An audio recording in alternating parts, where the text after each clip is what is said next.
Counter-Terrorism Today.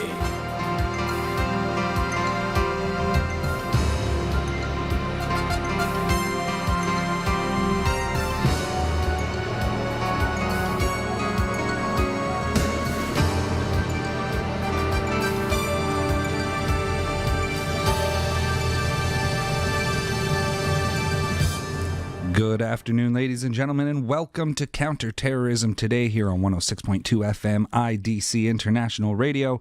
I'm Itai Hanman, and we have a very special interview today. We're going to focus on Iran and the Shi'a Islamic jihadism. We have in studio with us Dr. Ori Goldberg. Dr. Goldberg's research focuses on interaction between religious faith and political behavior. He specializes in Shi'a Islam.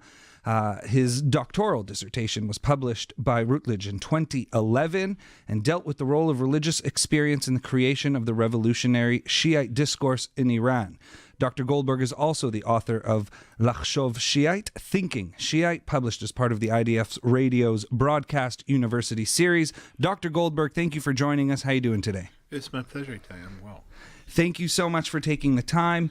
Let's delve right into Shi'a Islamism, and maybe you can give us a little bit of a brief history of Shi'a Islamism, Shi'a jihadism, and its connection to the religion, and maybe how it differs from Sunni Islamism. Okay, I can definitely do that, but I'm going to be pesky and say that there's no such thing as Shi'a jihadism. Jihadism is a Sunni phenomenon. The idea that a holy war needs to be fought right now is the Sunnis kind of have a monopoly on it. The story of Shi'a Islam, historically speaking, it starts with the death of the Prophet Muhammad. The Prophet Muhammad, according to Muslim belief, and all Muslims believe this, was the last of the prophets, the last person to experience direct revelation.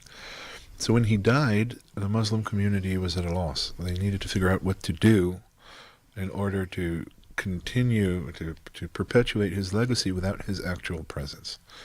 The majority of the community said, we'll do what we can. He was a leader. He gave us worldly success. He united the Arab tribes and made us into an empire. We will give authority, once he's gone, to the people who are capable of wielding that authority effectively. And that meant basically the tribal elders. They used to be just the tribal elders. Now they were loyal Muslims because they followed the Prophet. They received leadership because the Prophet did not have a male heir. Right? But there was a minority among the Muslim community who said, we really think that the Prophet's greatest contribution was very different. It wasn't that he was an effective leader, that he united us and brought us worldly success. Instead, he was on a first-name basis with God. He made us holier than everybody else. And what we need is someone who is capable of continuing that immediate relationship with God. If we can get somebody else who'd be on a first-name basis with God, we're good. So they said, even though he didn't have a male son, he had a protege. And his protege was both his son-in-law and his cousin. His name was Ali. And this group of people called themselves Ali's partisans, Ali's faction. An Arabic faction is Shia. So they were Shi'at Ali. That's why they became Shi'a Islam. And they claimed Ali was a worthy heir to the Prophet Muhammad. They managed to live peacefully with the majority who wanted to just give it to the people who could wield it, because that majority also saw Ali as a close confidant of the Prophet and as worthy of being a caliph, a replacement of the Prophet. Ali was the fourth caliph after the death of the Prophet Muhammad. The trouble started when he died. He was assassinated in 661 AD. And when he died, the Shia, those who claimed Ali had superior status, that he was the true heir of the Prophet, wanted Ali's sons to take over after him. The majority of the Muslim community did not consider Ali's sons worthy. And that was when the split occurred. That was when Shia went their separate way and the Sunnis went their separate way. On what grounds did they believe his sons were not worthy? They didn't see him as an heir. They chose him as a leader because they felt he was qualified. Remember, the Sunnis wanted people who were qualified. They thought he was qualified. They did not recognize him as a legitimate heir of the Prophet. They claimed the Prophet died intestate, no heirs.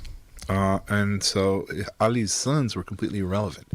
Ali was worthy. The sons had not proven themselves worthy, nor were they close companions of the Prophet, or did they have any sort of outside legitimacy, except for the fact that they were Ali's sons? The Shia were definitely in support of their claim to the throne because they thought Ali was a legitimate heir and his male sons were his legitimate heirs, so there was a dynasty that was being installed. Sunnis rejected that claim, and then the Shia and the Sunni, when I say went their separate ways, it's sort of a figure of speech. They've lived together throughout Islamic history. And there's never been a systematic effort on the part of the Sunnis to kill Shia or vice versa. There's suspicion. The Shia don't live all over the Islamic world. They're concentrated in specific places. So there are many Sunni Muslims who never see a Shia throughout their entire life. But even in places where there is friction, that's mostly in the Gulf and in Lebanon, then Shia and Sunnis have traditionally coexisted. This new fad that we have, the Shi'a-Sunni conflict, that's supposedly driving events in the Middle East, it may be a prophecy that's beginning to fulfill itself, but initially it was mostly spin, and it mostly came from the Sunni side. Because the Shia were always a very distinct minority. It's difficult to call it exactly what the numbers are. But the number that's usually given is anywhere from 6 to 10% of Muslims all over the world are Shia. A great majority are Sunni. Which meant that the Shia always had a minority mentality. They were persecuted sometimes, they were rejected, they were seen as potential heretics, and they developed an understanding of Islam that in many ways is not radically different from the Sunni understanding, but in some ways it is. The Shia are messianic. Sunni Islam doesn't hold with a Messiah. I mean, there's a judgment day and there's a final battle and all that, but for the Shia, there is a Messiah. The Messiah is the 11th descendant of Ali, who the Shia believe was the first Imam. People descended from Ali. Ali was the first Imam, and 11 of his descendants ruled the Shia community. They were called Imams. They were understood to be not just the legitimate heirs of the Prophet Muhammad, they were understood to hold what was called a divine spark, that God was with them in some way. They were infallible. Right? And the 12th Imam, that is according to the belief of the largest Shia school, when he was a boy, he disappeared. He went into what they call occultation, which effectively means that God is keeping him by his side, and he will return on Judgment Day as a Messiah who will save the Shia and restore them to their rightful place as true believers. Sunni Islam doesn't have messianism, but the Shia does. So Shia were always a minority, and they always had a minority mentality. They were always very close-knit, always very communal.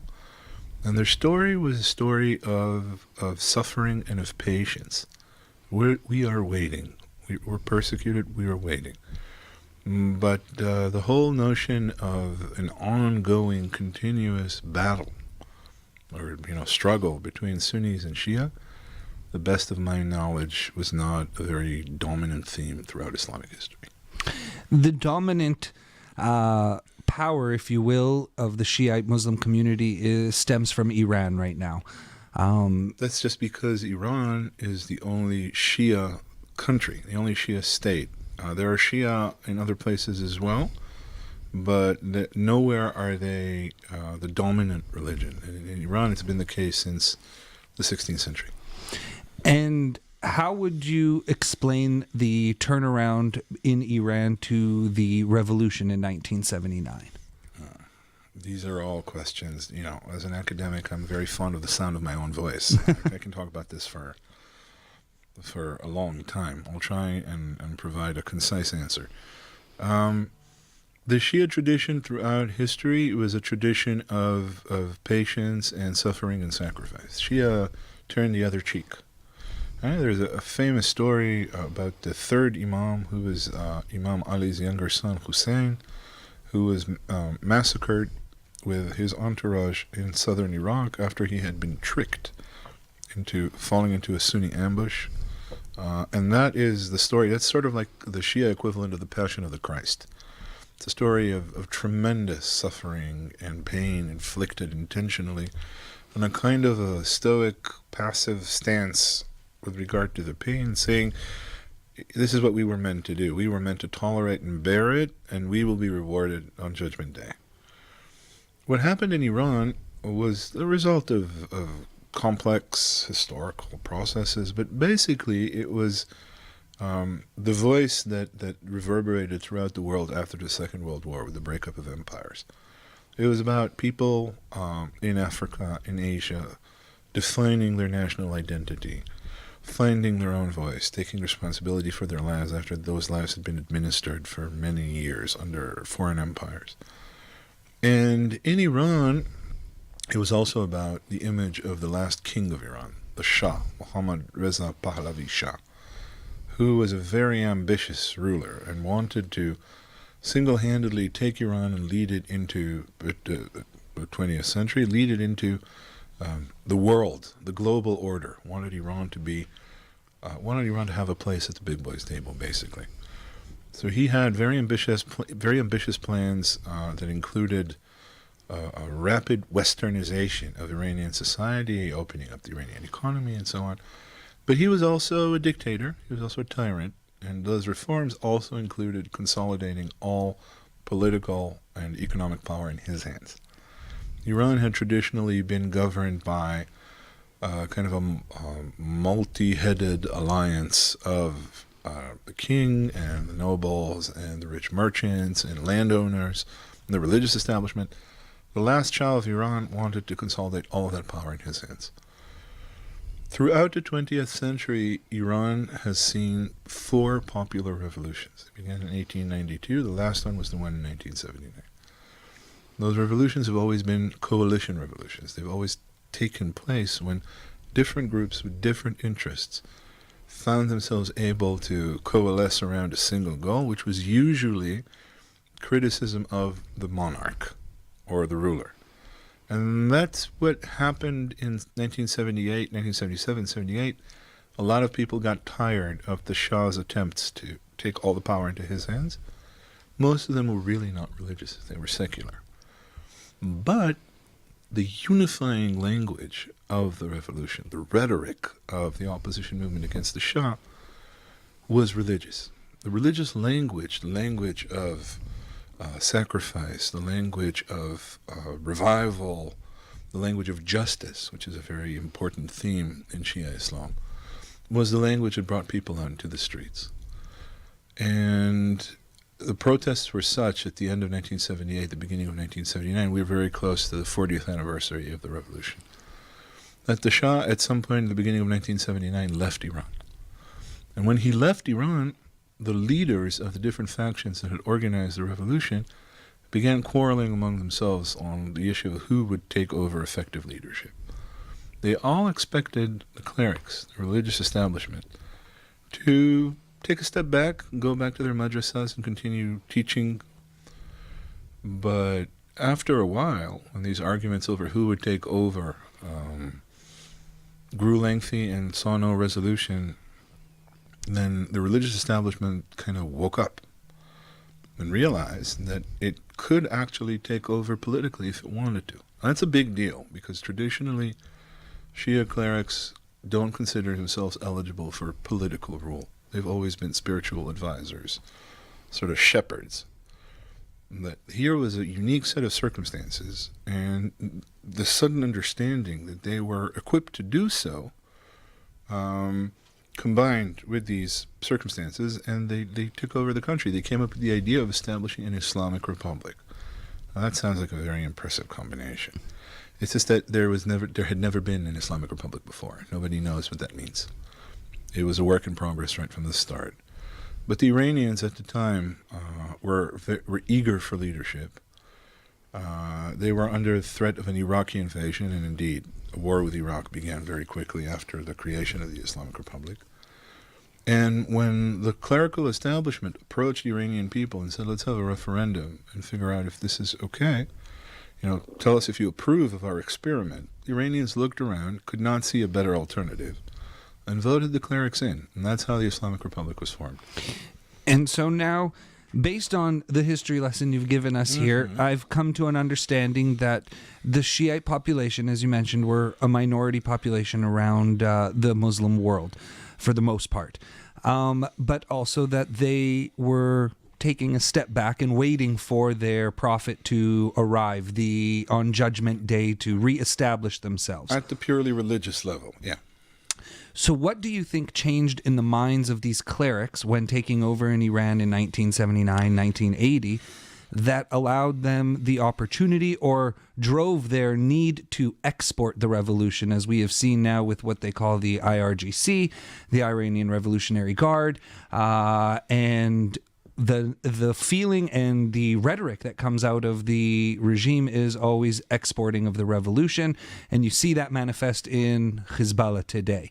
So what drove them to want to now export this Islamic revolution? So I'll say right from the start, I have real issues with the whole exportation of the revolution theme. We can explore that later. But what drove them is that there's this sense that religion is monolithic. If you hold to religion, if you're a cleric, if you're a part of the religious establishment, your faith doesn't change. That's really, I'd like to think of a more polite scientific term. That's just not true. Okay? Religion is very vibrant, certainly in the Middle East.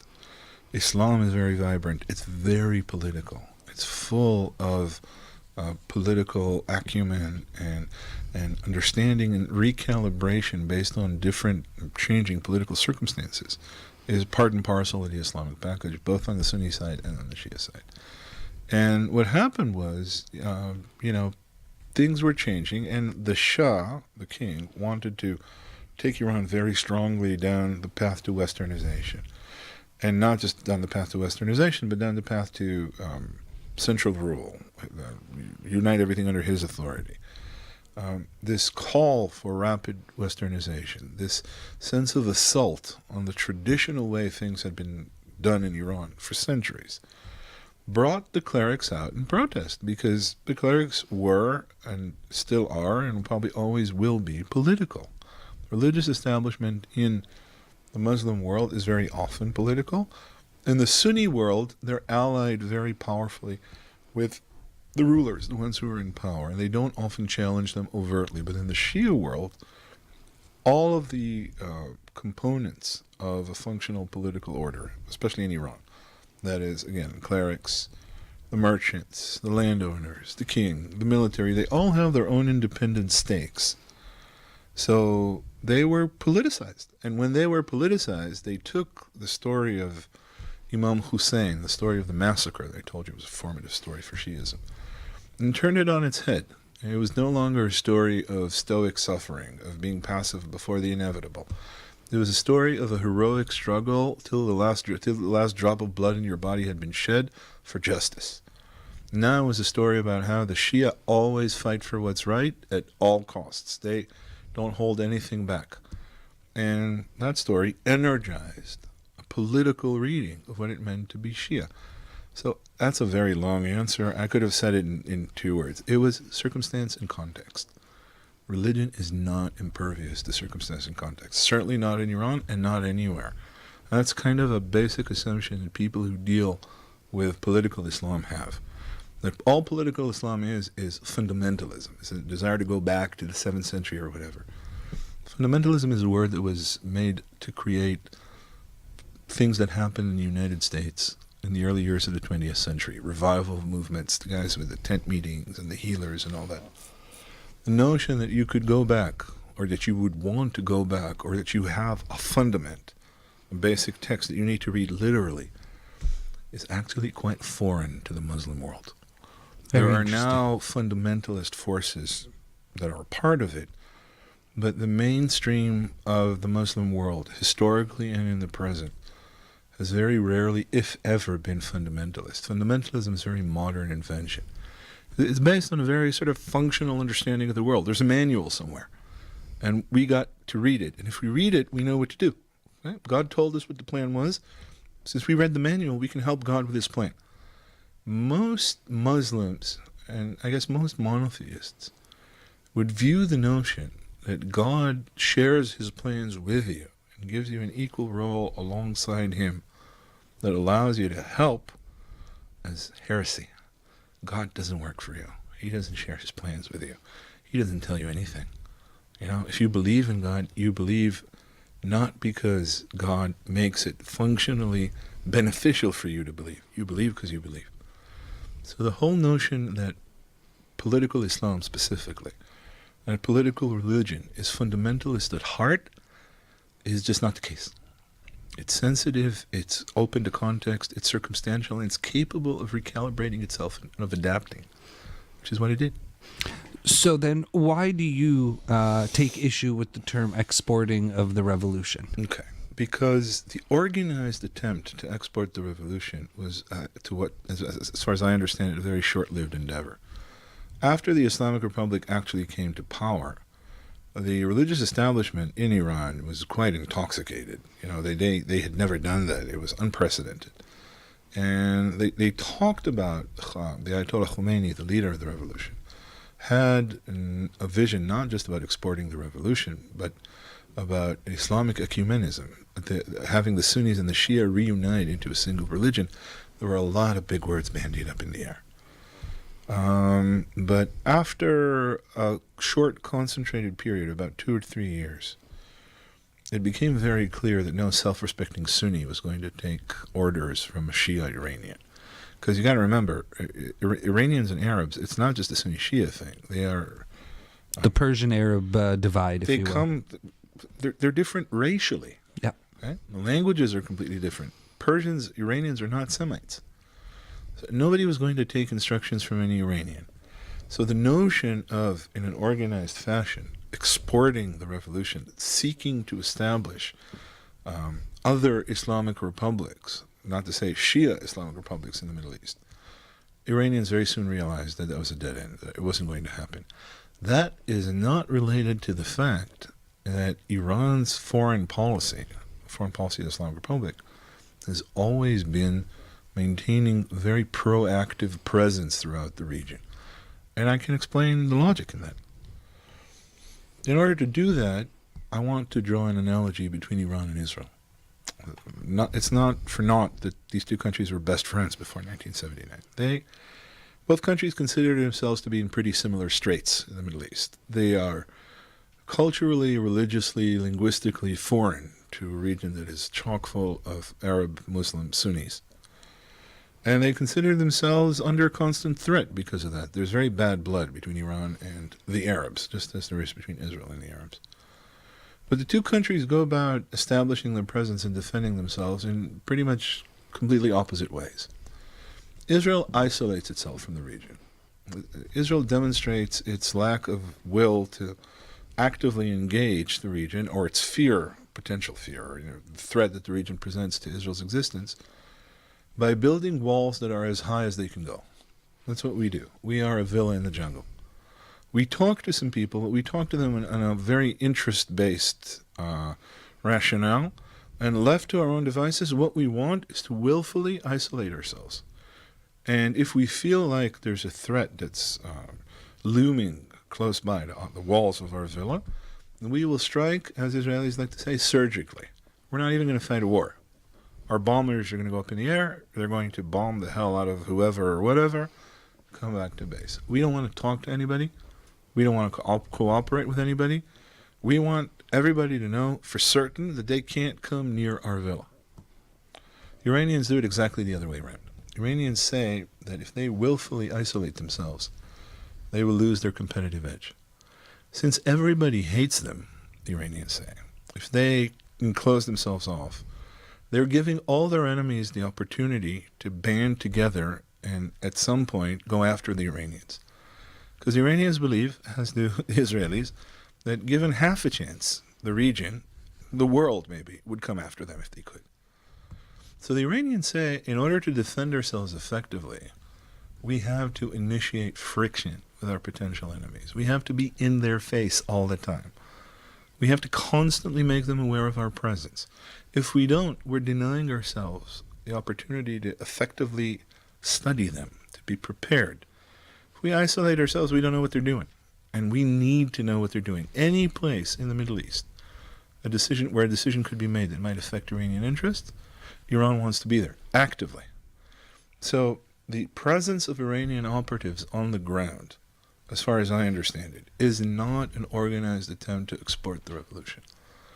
It is part of a foreign strategy that seeks to ensure Iran's continued existence in the region. And this is seen as a way to do it. The opposite of the Israeli way. Very interesting analogy, and even more so the connection between Israel and Iran. And as mentioned, up until about 1979, Israel and Iran were very close allies, very close friends on the world stage, and definitely between one another, sending emissaries, business ties, everything that you could imagine between allies. Then 1979, the revolution happens, and as you said, everything was in chaos in Iran at the time. Trying to find leaders, worrying about outside pressures, getting the economy running again. And when you look at it, they went to war right away with Iraq as a fear of invasion from Iraq, and the war lasted 8 years. At what point did things shift dramatically in Iran to the point where Israel became enemy number one in that sense? Why did all of a sudden Israel enter the mouths even of the regime there when they had so much focus on specifically dealing with Iraq for 8 years, trying to rebuild their country, rebuild their economy? And as mentioned, up until 1979, very good friends with Israel. So the people were essentially good friends with Israelis and didn't have much animosity with the Israeli people as a whole. So the nations, the peoples themselves weren't really at war or enemies with one another. So when did all of that shift within the framework of the Iranian regime? Okay, very good question. And again, potentially lengthy answer that I'll probably have to divide my answer into two strands. One is about the rhetoric of the regime, and one is about the political reality in the region. First, exactly for all the reasons you mentioned, that there was a war with Iraq, that there were things that needed to be handled in Iran's immediate environment, that makes the enmity with Israel effective and not costly, because there wasn't going to be a war with Israel. Iran wasn't going to go to war with Israel. Iran could talk about Israel's existence as a thorn in its side, or whatever. I'll say a few more words about that in a second. And it wouldn't really need to put its money where its mouth is. Iran could talk about Israel until it was blue in the face. And the Islamic regime certainly needed an enemy like that, just like it needed the United States as the great Satan. The rhetoric is definitely there. What I think... well, okay, let's go with the rhetoric for a second. Iran, the Islamic Republic, sees itself as an enemy of imperialism. That's how they represent themselves. They fight the fight of the oppressed. They speak for those whose lands were stolen. Shiite justice. Shiite justice, but not just for Shiites. Rhetorically, they stand for the oppressed, which is why, for example, they were good friends with the Venezuelan regime of Hugo Chavez. When he was, Ahmadinejad, the Iranian president, was good friends with Hugo Chavez. There's the same anti-imperialist talk. Within that rhetoric, Israel is the epitome of Western imperialism. It's the capricious whim of Western imperialism. We'll steal the land of the Palestinian peasants, or the land of Islam. We'll steal the heart of Islam to satisfy our Western... the more cynical Iranians would say this is the West doing its own accounting. They're compensating the Jews for the Holocaust, so they gave them this piece of land that's in the heart of Islam. But this is the greatest, most egregious example of imperialist theft that you can imagine. Highway robbery. They came and they took this land and they gave it to the Jews. Iranians will tell you, and this might sound nitpicking, but I think it has some significance, that official Iranian spokespersons don't talk about Iran's commitment to the destruction of Israel. What they say is, Israel is a historical mistake. It has no right to exist. History will correct this error. Now, I'm, of course, not suggesting that that should in any sense calm Israelis down with regard to Iranian enmity, but it's a different initial position. The Iranian regime does not approve of Israel, rhetorically, symbolically, because Israel is everything that Iran stands against. It is, again, the epitome of everything Iran stands against. Effectively speaking, part of the position, part of the major criticism against the Shah, leveled by Khomeini and the clerics, was that the Shah was a sellout. That he took Iran's traditional stated position and sold out to Western powers for the amenities of Western life, for technology, for weapons, for the means that enabled him to continue his oppressive regime. His friendship with Israel, and in the 70s there were tens of thousands of Israelis living in Iran. His friendship with Israel was seen as the most blatant offense that he committed against his Muslim identity, against Iran's deep ties to the Muslim world, against the traditional Iranian identity. He wanted to revamp the entire operation and recreate Iran as a potentially Western country, and friendship with Israel was the worst thing that he could do in that respect. So the Islamic regime right off the bat was very, very much against Israel in rhetoric. There are also other elements there. There's some anti-Semitism that is the heritage of Iran's close links with Germany, but I don't think that's the most powerful voice. I think it has to do with the criticism of the Shah, the need to immediately represent themselves as the most different and opposed to the Shah they could be. And the Shah's friendship with Israel was definitely an issue of contention in Iran. And also this thing about global imperialism. Afterwards, as the rivalry grew, then it also became functional when Israel threatens Iran with a strike on its nuclear facilities. When Israel, this hasn't been approved by Israeli authorities, but it's generally agreed upon that Israel has assassinated Iranian nuclear scientists on Iranian soil. Israel does that. You don't have a lot of countries to go into Iran and kill Iranian citizens. So Israel is seen as an aggressor, as an enemy. There's a Lebanese issue as well, which I assume we'll talk about. All that, I think, flipped the Iranians or the Islamic regime against Israel. I don't think that the Iranian public understands Israel to be the threat that it's made out to be. It's kind of a cause célèbre. You pull Israel out when you need to unify people. So people stand in the square and chant "Death to Israel." All right, that doesn't mean that there's a war in the making. It doesn't mean Iran is preparing, or that it sees itself committed to the destruction of Israel. And having said that, the establishment of Hezbollah, and as we mentioned, we'd get into it. So the establishment of Hezbollah, who is committed to defending southern Lebanon from Israel and, in my opinion, continuously moves the goalposts on what they assume is Lebanese land and what is considered Israeli territory and why they continue to be the aggressor, if you will, or continue to feel the need to be armed and willing to take on Israel. Is that a result of the fact that, as you mentioned, Iran doesn't see itself as the reason or the need to actually take on Israel, but maybe be the spiritual leader of it or the inspirational leader behind attacking Israel? And is Hezbollah just in that sense really its proxy to do its bidding so that it can do those things, or was it established for other nefarious reasons? Well, the reasons could be less than nefarious, but okay, all the questions that you asked, which are very pertinent questions, are the answers to them are controversial. A lot of people hold different opinions. Okay? It's not clear what Hezbollah is exactly. There are people who suggest that it is through and through an Iranian proxy, that all its purpose is to serve Iranian interests, and we can get to those in a second, figure out whether those interests include a war with Israel or not. But there are many others who feel that Hezbollah is Lebanese at heart, that it is now fully a Lebanese organization that is devoted to the defense of Lebanon over and above the orders of its Iranian paymasters, and that is what it wants to do. That is where it sees its future. So certainly an issue there, and one that hasn't been resolved. I tend towards the notion that Hezbollah is growing more and more Lebanese, but there's no way to effectively choose one answer over the other. It's a matter of different conceptions held when you try to understand the region or decipher what's happening. Iran sees itself as a protector of Shia all over the world.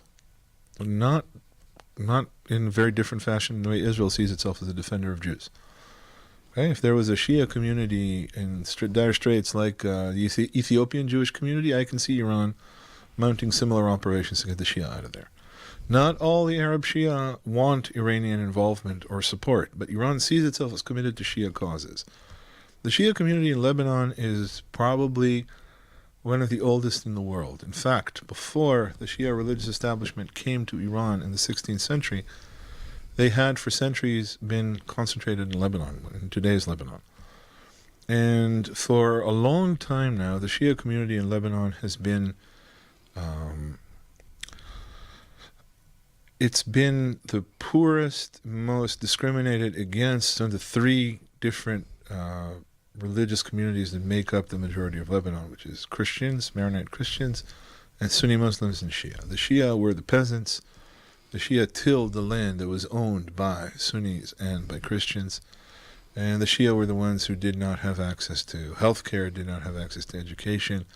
They were also probably the largest community in Lebanon. Just an interesting little anecdote. The last census was taken in Lebanon in 1932. Lebanese politicians actively refrain from having a census because they know that the numbers will prove that the Shia are the majority in Lebanon. They don't want to do that. Power in Lebanon has been traditionally held by the Christians and the Sunnis. So Hezbollah, in Israeli eyes, it seems like an aggressor that wants to retake Lebanese land. But you could, I think, without a lot of effort, imagine what it looks like from the other side. Okay? I mean, think about the wars that Israel has had in Lebanon. War in 1982, and the second war in 2006, and the countless other operations mounted on Lebanese territory and in Lebanese airspace. Israel can effectively do pretty much whatever it wants to Lebanon. And it has shown a willingness to inflict major damage on Lebanon. In that sense, you could say Hezbollah, if you were to support the notion that Hezbollah is more Lebanese than Iranian, you could say that Hezbollah's stockpiling of rockets, just as it is a threat to Israel, is an attempt to deter Israel from acting in Lebanon, because Israel acts in Lebanon with a fair degree of freedom. On the other hand, if you were to think that Hezbollah is an Iranian proxy, again, it seems more likely that the purpose of its rockets is to provide a major deterrent against any potential Israeli action than it is to initiate a war with Israel. Hezbollah operates on the Israeli-Lebanese border as Iranians operate everywhere, as Shia forces operate everywhere. It does exactly what you're saying. It constantly moves the goalposts, but it actively refrains from crossing a point of no return. The Iranians and their proxies are experts at poking. That's what they do. They want to establish boundaries, and they want to make sure that you understand that they are there, that they're not there to be played with, and that they will be able to answer whatever aggressive measure you take. But meanwhile, what they're interested in is the dance. They want the dance. They don't want a war. I think it's very clear. Israeli official intel assessments, ones that have been made public, say this very clearly. Hezbollah does not want a war at the moment.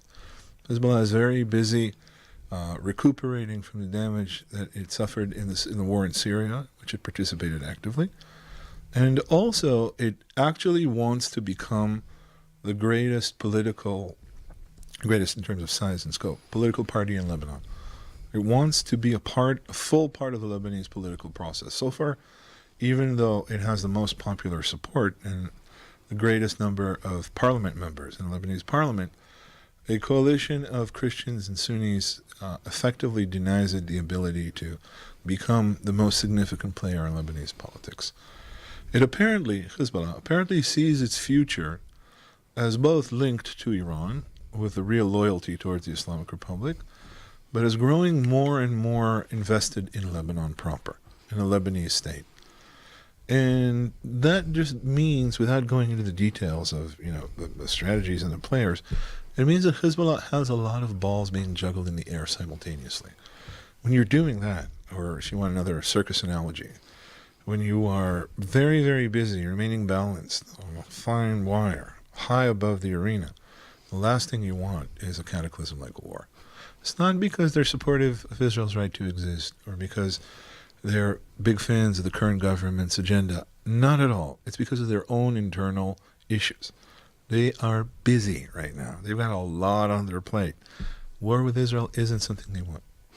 So, before we got into that answer, you mentioned Iranian interests in the region. Maybe we could touch a little bit on those Iranian interests specifically.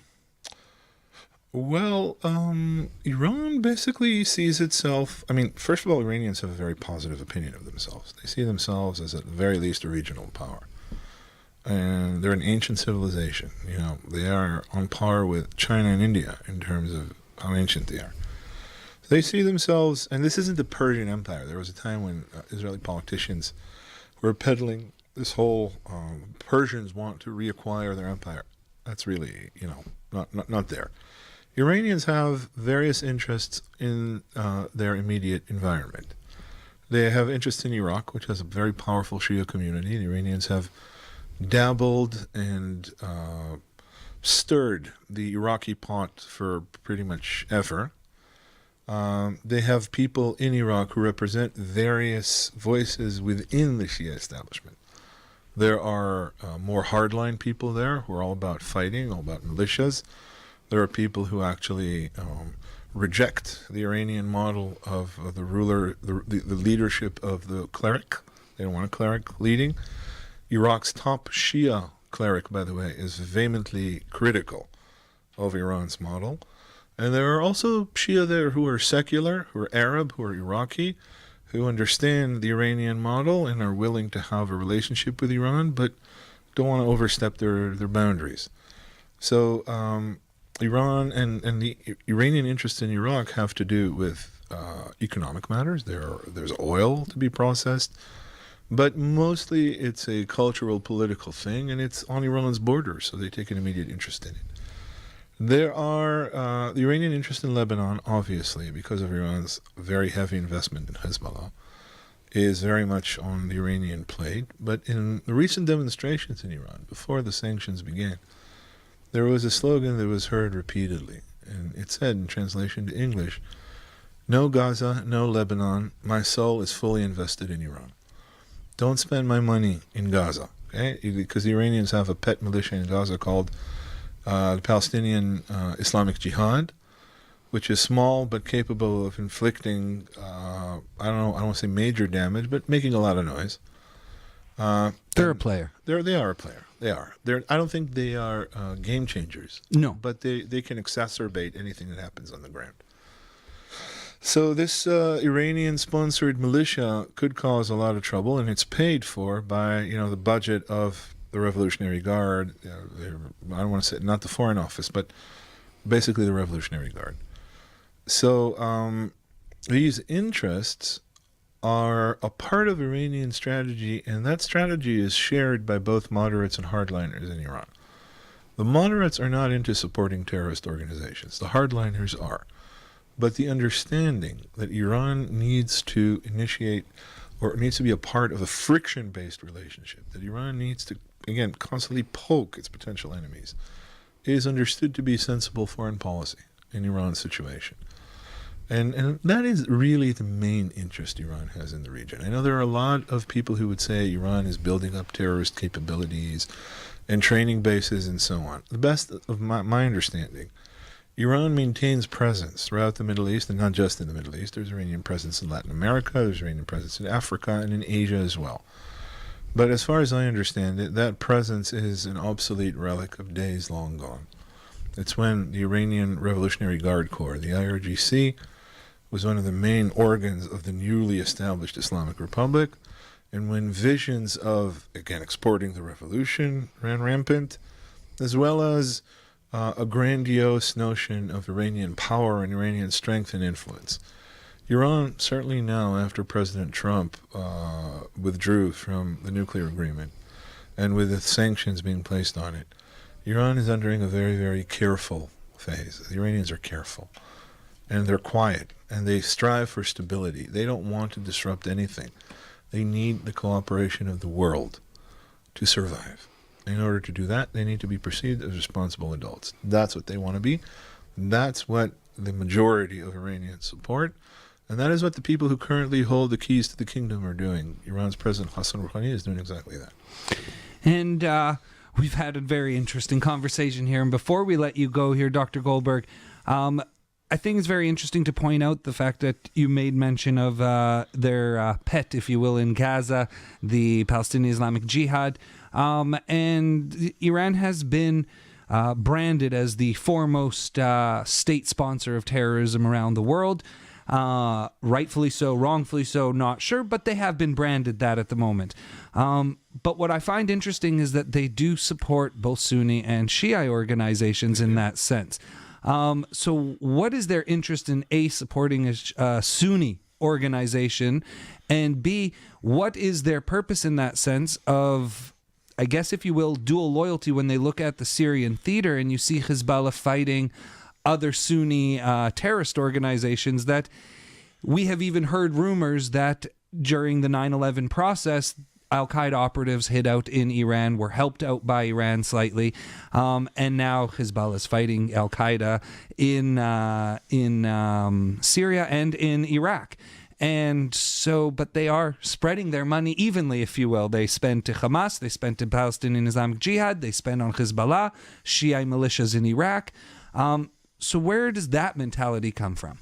Well, it goes back first to the point I made earlier in our conversation about how the Sunni-Shia feud that was supposedly driving all of Middle Eastern politics is just a tad, bogus.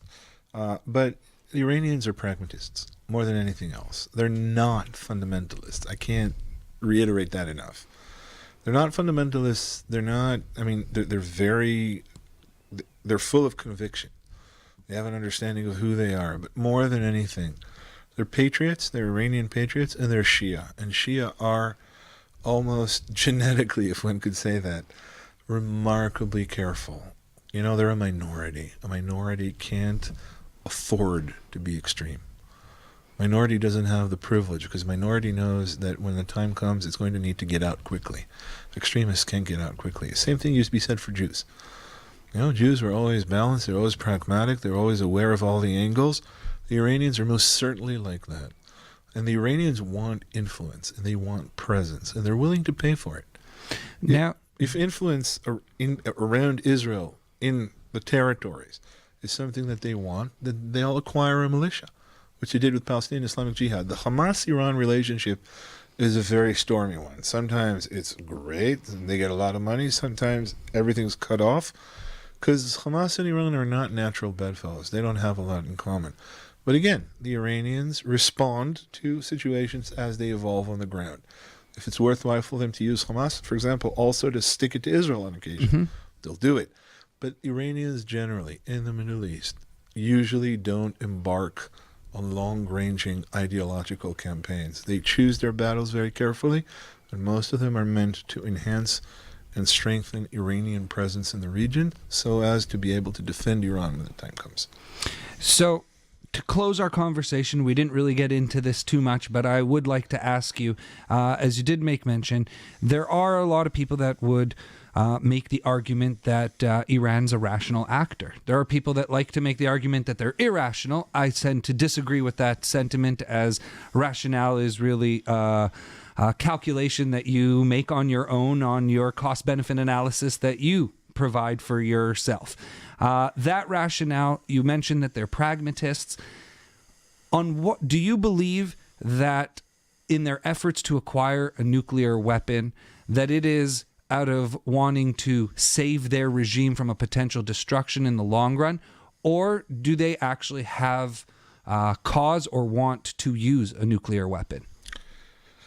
I think they want a nuclear weapon for the same reason pretty much every country I know wants a nuclear weapon. They want it, I don't think they want it in order to use it. I think they want it as an effective deterrent against potential aggressors, and they understand themselves to have many potential aggressors. I think they're extremely rational. I think they pursued a nuclear program, a military nuclear program, because they felt actively threatened. And in that sense, I think as Israelis we can relate. We very much understand that sort of mindset, the siege mentality. I think that regardless of that program, which they pursued and lied about to the world, there's no doubt about that, I think they made, best of my knowledge, they made a very clear political decision that it was no longer in their interests to pursue a military nuclear program. They very clearly, very consciously, they made that decision.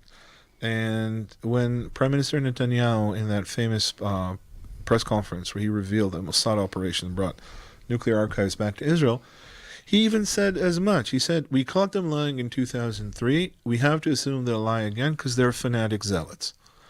But Ernst Muniz, who was Energy Secretary, American Energy Secretary, chief negotiator with the Iranians, said in a very lengthy interview after Netanyahu's press conference that the entire world knew that they were lying, the Iranians, and that the whole purpose of negotiating the nuclear agreement was to provide the Iranians with a chance to stop lying and to get with the program, which, and again, this needs to be said, the Iranians did.